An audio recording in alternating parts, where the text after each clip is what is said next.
Salut, alors moi aujourd'hui je me posais une petite question, je me demandais si de nos jours on pouvait encore espérer vivre à deux. Je veux dire, sous le même toit, ensemble quoi. Non, parce que de plus en plus j'ai l'impression que être en couple, c'est être hors norme. Les gens maintenant, quand tu leur poses la question, ils te disent plus qu'ils sont en couple. Ils te disent, je vois quelqu'un. Je vois quelqu'un. Moi perso, quand je dis que je vois quelqu'un, c'est quelqu'un qui passe dans la rue, tu vois. Ça dénote quand même un certain problème de détachement là. Le problème de nos jours, c'est que les gens sont devenus engagementophobes. Alors vivre ensemble, il y en a, rien qu'à l'idée, ils vont te faire une crise d'épilepsie. Donc si jamais tu as l'idée de poser la question à ta moitié, révise tes cours de secourisme avant. Hein. Un accident est vite arrivé. Il y a un adage qui dit que pour vivre heureux, il faut vivre caché.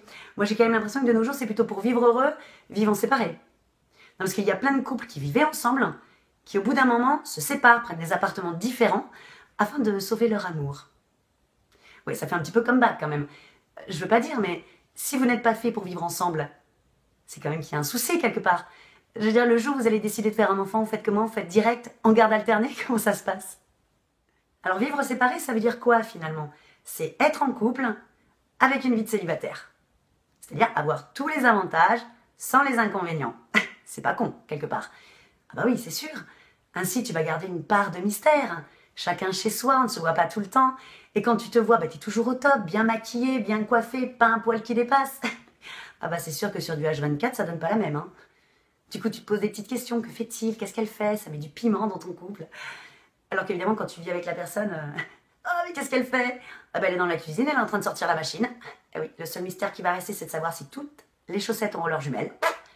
Alors attention, hein, parce qu'à vouloir absolument écarter la routine, faudrait quand même voir à pas faire venir sa pote la suspicion.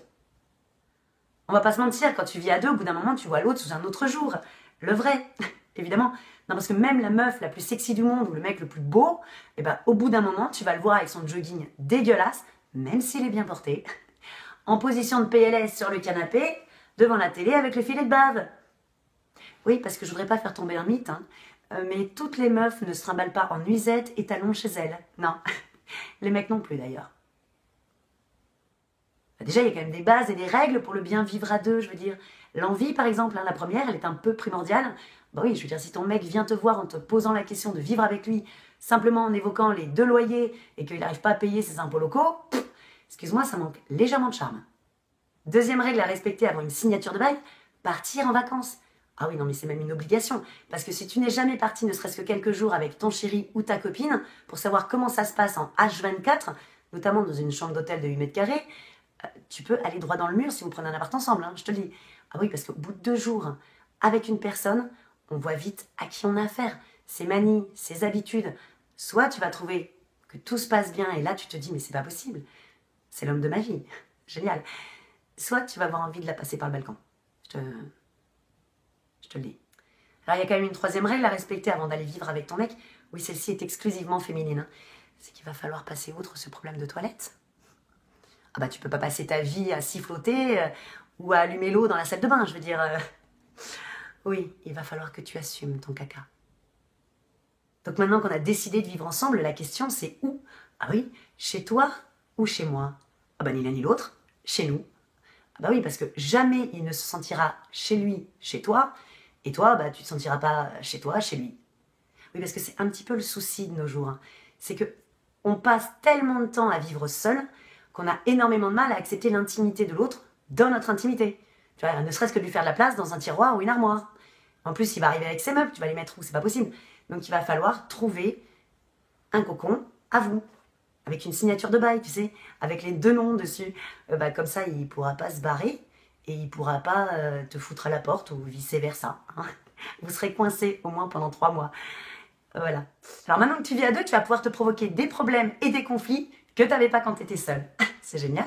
Ah ben on pourra quand même décerner l'Oscar de la raison la plus pourrie d'engueulade dans le couple aux tâches ménagères. Regarde la vaisselle. Quand tu vis seul, la vaisselle, tu t'en fous. Mais à deux, bizarrement, il faut toujours que tu ailles engueuler l'autre. Maintenant, tu vas pouvoir aller tester la force de ton amour chez Ikea. Ah bah oui, Ikea. C'est quand même un tout petit peu l'île de la tentation en zone industrielle. Le cauchemar du couple. L'île de la tentation, Ikea. Ah, c'est quand même le seul endroit au monde où tu peux quitter quelqu'un pour des bougies chauffe-plat. Il n'y a pas meilleur test qu'Ikea. Vivre séparé, c'est très certainement ce qu'on a trouvé de mieux pour faire perdurer le couple et ainsi éviter les petits tracas du quotidien qui vont parasiter la relation d'un côté comme de l'autre. Mais la finalité, c'est quand même de vivre ensemble au bout d'un moment. Donc si on attend le plus, bah, c'est là qu'on tolérera le moins. On est un peu la génération crémière finalement. On veut le beurre et l'argent du beurre. On ne fait plus aucun effort, ni compromis. On voudrait que tout soit facile. Mais la vie n'est pas facile, je veux dire, ça se saurait. Et bizarrement, on va passer notre vie à courir après l'amour. Et quand on l'a trouvé, qu'on est bien avec, ben on se met à courir après quelque chose d'autre. La liberté. Il va peut-être falloir un jour se décider.